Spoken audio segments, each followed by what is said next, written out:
Hi, good morning. It's Robert Young. I want to talk to you today about oil, recent events in Saudi Arabia, United States, and then sort of fold in a couple of positions that we're in energy and what's going on with them. I thought it'd just be a nice segue in lieu of recent events.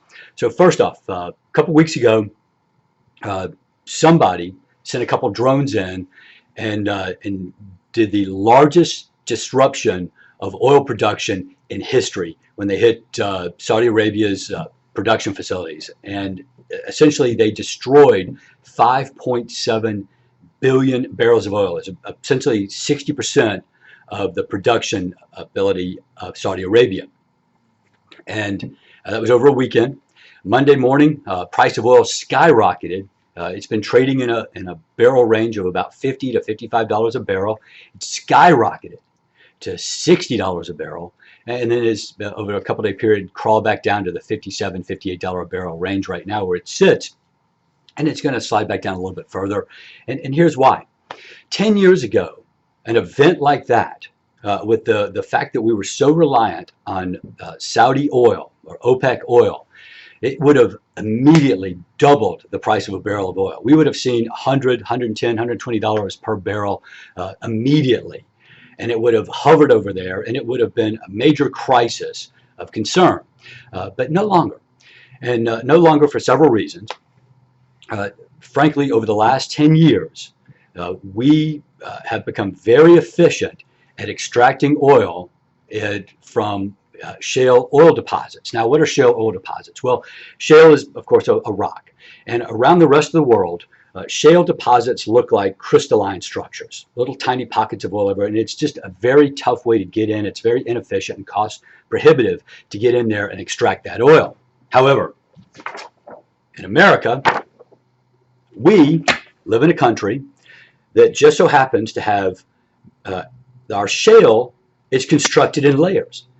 And the technology for fracking, which has been around since the 40s, has really escalated. The advancements have escalated the last decade to the point now that frackers could get down very efficiently, run several pipelines at 90-degree angles, blast open the rock, excuse me, and extract that oil very efficiently. So much so that oil can actually be as low as $30 a barrel, and these guys can still make a profit. So what happens is now, frackers get in there, they've extracted a lot of oil. Some estimates that we have 1,000 years of a supply. But regardless, they extract it so efficiently now that governments, not just ours, but around the world, now have an excess in their storage that constitutes about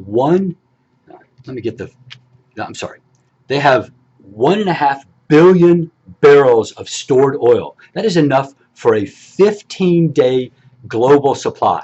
You could shut off all the oil in the rest of the world and still run the world for 15 days on the stuff that's stored up by governments. By the way, that's just governments. Oil companies, Exxon, Hess, Marathon, BP, etc., they have about twice that amount, a little over twice. They have over a 30-day world supply available, which is why Saudi's disruption did not affect the oil markets. Jumped up, but not in America. We don't care. Why? Because our oil extraction is so efficient and so effective, we are no longer threatened by what may happen from oil supplies coming from other parts of the world. And why is that? That is because in November of 2018, this country became a net exporter of oil. We no longer have to import oil to run anything. Every single drop of oil that it can be used, or gasoline that can be used, can be extracted in this country, used in this country. We are self-sufficient.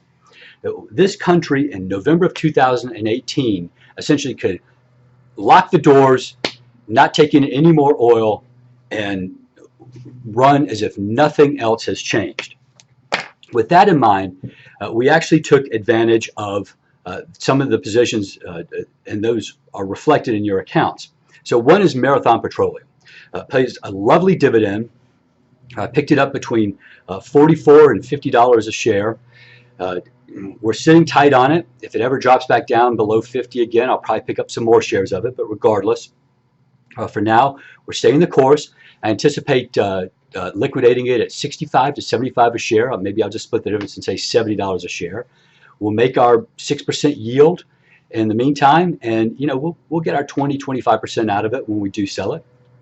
It is the third largest oil refinery in the country, but at the same time, they also have a division of distribution ports, right? So gas stations. They have 6,000 of those units around the country.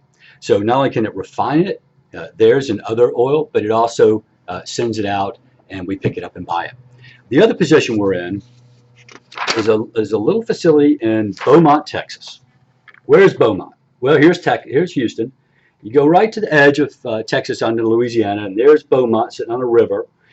And Beaumont is the home of Fortress. Fortress, you've heard me speak about this before, but I'm going to reiterate while we're in it. This is Fortress currently, and this more land over here. They currently store 2.9 million barrels of oil.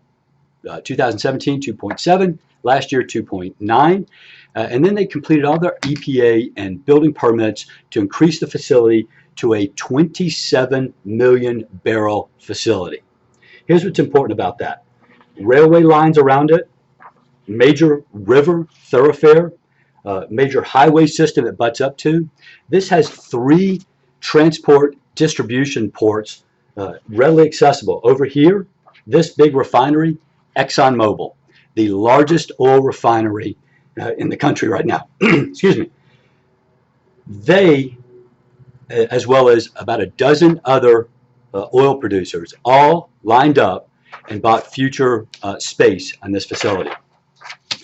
Expect to sell it around $20 to $22 a share, making a lovely dividend, about 9% yield, about $1.35 a share.